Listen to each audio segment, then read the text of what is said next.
In Michigan, we checked into Jellystone Park in Silver Lake yesterday. We had some fun. Paigey made lots of friends, so we kind of really just did low-key stuff yesterday. Today we are at Mack Woods. Mack Woods, which is a dune buggy tour. We're excited to go out on the dunes and see what there is to see, and then go back to the campground and get our money's worth there this afternoon, I guess. All right. Yeah.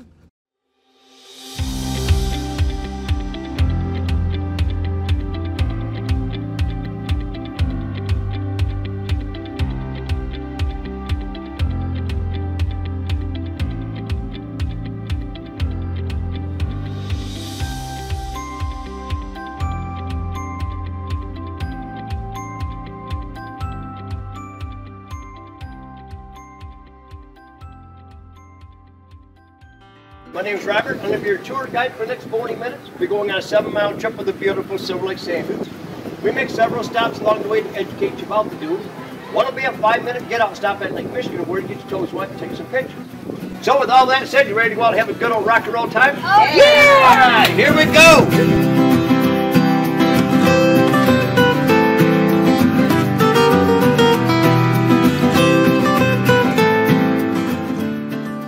Now we're going to be hiding in a tree once we get going. We'll be up, you'll be able to see Silver Lake in one hand. Next corner, Lake Michigan, all within one little corner.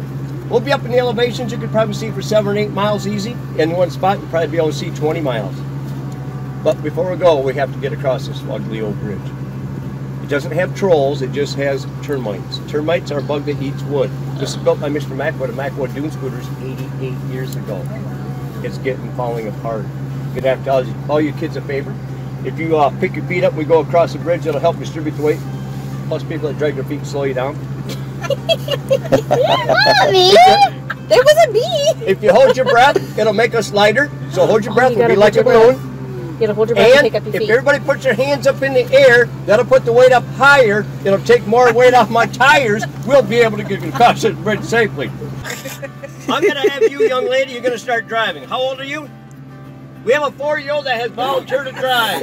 How old are you? How old 8. 8 and 4, 12. We have a 12-year-old driver up here who's going to take ours. All right? Hands in the air, feet up, hold your breath.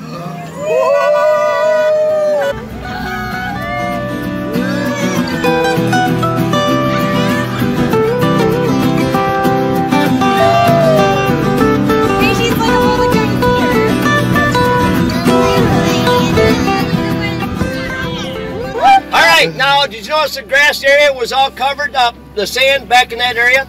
Now, the Boy Scouts planted that in the 1950s. They planted the mirum grass. After that happened, it stabilized the dunes. The dunes are divided into 3 sections. You have your top section up in the ORVs. They run their own personal vehicles there.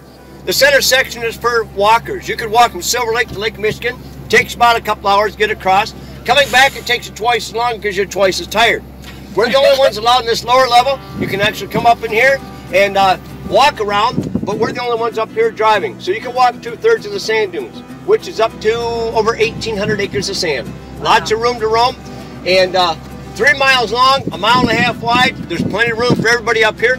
This little hill that comes up here, I call that my tummy tickler.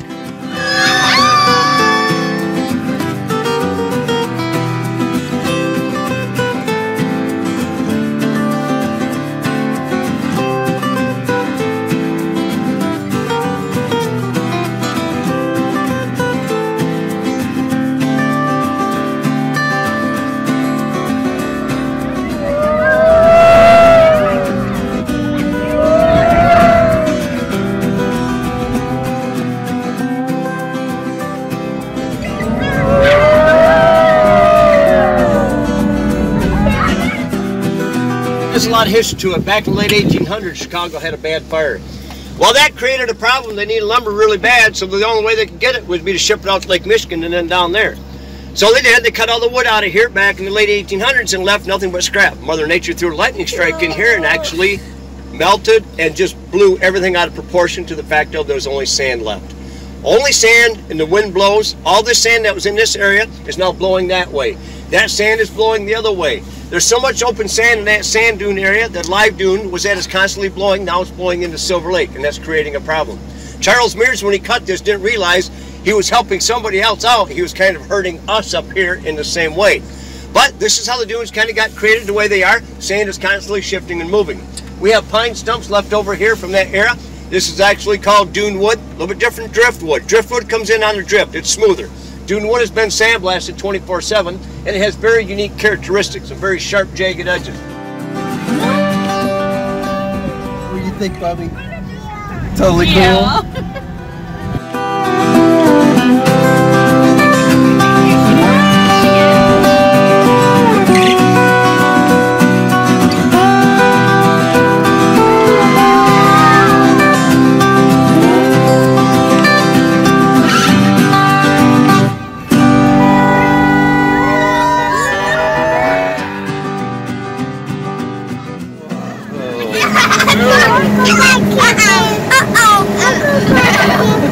We'll go back to the camper after we're done here.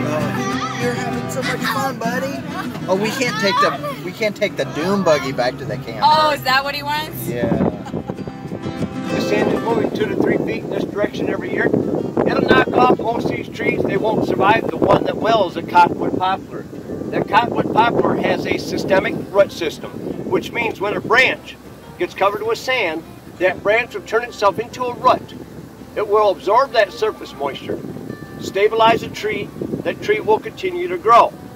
So you have a 25 or 30 foot cottonwood poplar, the sand moves in underneath it, and it's going to shrink. It's going to end up being maybe 10 to 12 feet tall. This is what you have back over here on the right hand side of the scooter. These trees are just the tops of those trees. Decades ago, the sand has already moved through here, and those trees are much taller. There's a trunk underneath that sand, but you're just looking at the treetops. So